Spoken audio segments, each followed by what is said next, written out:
부도 직전인 헝다 전기차로 이직한 한국 배터리 인재들. 헝다보다 더 큰 위기는 중국의 전력난. 도산설이 불거진 헝다그룹의 전기차 회사인 헝다뉴에너지자동차 주가가 27일 장중 26% 급락했습니다.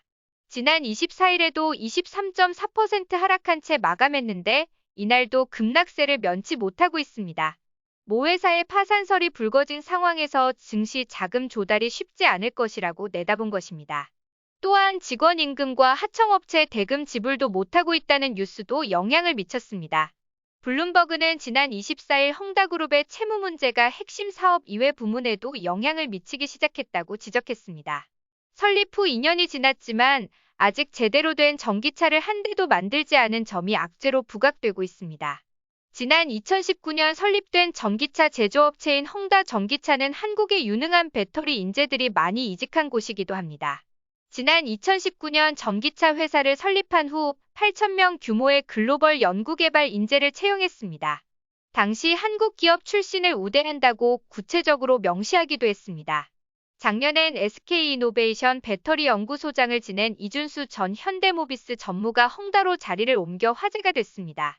헝다그룹은 배터리연구원 핵심 간부진의 LG화학, SK이노베이션, 삼성 SDI 등 한국 배터리 3사 출신의 핵심 인력을 영입한 것으로 알려져 있습니다.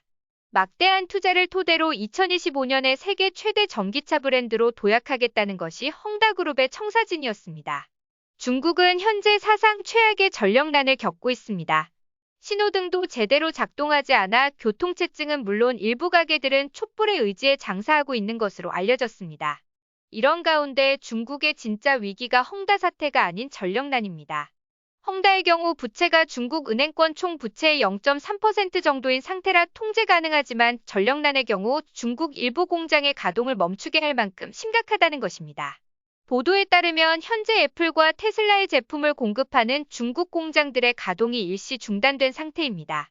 이미 광동성의 여러 생산 기업들이 정부로부터 일주일에 적게는 하루, 많게는 사흘만 공장을 가동하라는 지시를 받은 것으로 알려졌습니다.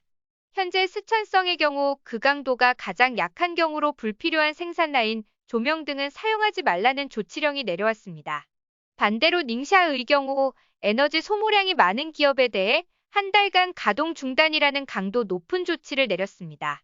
장쑤성, 광동성, 저장성은 물론 베이징과 상하이 등지의 기업도 마찬가지입니다. 중국의 전력 위기의 원인으로 정부의 호주산 석탄 수입 금지 정책이 주목받고 있습니다.